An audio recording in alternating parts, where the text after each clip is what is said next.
हमारी सोच के विपरीत हमारी चलने की क्षमता जो है जमीन पर नहीं बल्कि टहनियों पर विकसित हुई। इस तरह से दोनों पैर पे चलना इंसान की नहीं बल्कि एप्स की खोज थी और ये परिस्थितियों के अनुकूल बदलते रहे। कुछ चिंपांजी और कुछ गोरिल्ला में विकसित होने लगे और कुछ इंसानों के समान विकसित होने लगे। यह पूरे अफ्रीका में फैले हुए थे। बारिश बंद होने की वजह से यहाँ के जंगल पूरे सूखने लगे और जंगल सूख जाने का असर इन पर पड़ने लगा, जिसकी वजह से इनको खाने में समस्या होने लगी, जिसकी वजह से ये पेड़ों से उतरकर अब जमीन पर कदम रखने लगे। ये हमारे पूर्वज थे जिन्होंने जमीन पर मानव सभ्यता का पहला कदम रखा और इनकी लंबाई 4 फीट तक हुआ करती थी और ये हमारे वंश के सबसे पहले सीधे चलने वाले प्राणी थे। कई सालों के विकास के बाद यह 2 पैरों पे चलने लगे। इससे ऊर्जा कम खर्च होती थी या चलते चलते भी खाने लगे थे। ये 2 पैरों पे चलने की वजह से ये सीधे खड़े होकर के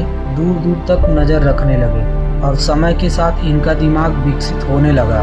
आगे चलकर एक नई प्रजाति विकसित हुई, इसका नाम था होमो इरेक्टस। इन्होंने सबसे पहले पत्थरों के हथियारों की तरह इस्तेमाल करना शुरू किए। जैसे ही इस मामूली पत्थर पर धारदार किनारा बना, हमारे पूर्वजों को हथौड़ा मिल गया।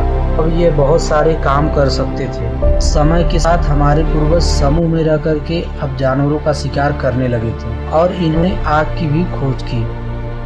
ये काफी बुद्धिमान थे, इनके लिए यह सबसे बड़ी खोज थी।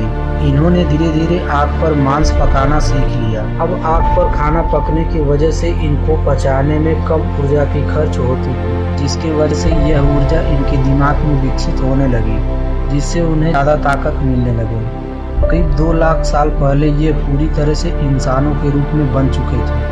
दोस्तों, इसी तरह का वीडियो देखने के लिए हमारे चैनल को सब्सक्राइब करें और कमेंट में जरूर बताएं वीडियो कैसी लगी।